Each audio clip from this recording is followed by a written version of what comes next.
Samantala, may isang kumpirmadong kaso na ng Mpox sa Iloilo City habang aabot na sa 16 ang kaso sa buong Mindanao.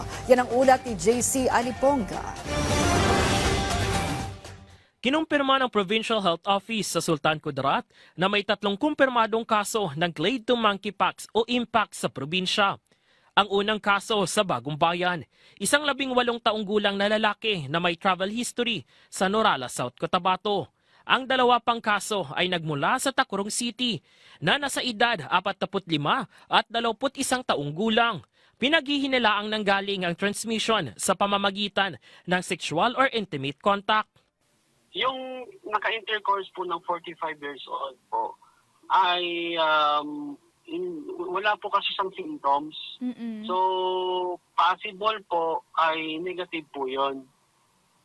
Kasi meron din po tayo kini-consider na asymptomatic patients. Pinayuhan din ng IPHO ang publiko na ang monkeypox ay maaaring maipasa kahit pa mula sa isang asymptomatic na individual, lalo na kung may matagal na physical contact. Kabilang din ang direct contact na walang personal protective equipment, tulad ng face mask o ang paggamit ng personal na gamit, tulad ng kumot, kutsara, tinidor at iba pa. Isa rin sa mga pinagmumula nito ay ang hayop-to-tao na transmission. Sa kasalukuyan, sumasailalim sa home isolation ang mga pasyente habang maigting na minomonitor ang kanilang kalagayan.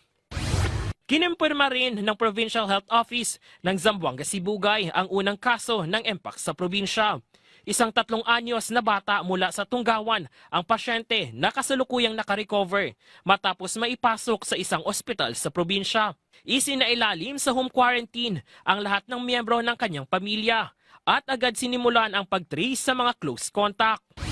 Nagdeklara na rin ng alert ang lokal na pamahalaan ng Digos City sa Davao del Sur laban sa Mpox. Kasunod ng pagtaas ng mga kaso sa mga karatig probinsya, ayon sa local government unit ng Digos City, nananatiling walang kaso ng Mpox sa lungsod. Ang amo lang advice na doon na magamit sila yung binabati sama sa atong mga constituents, no?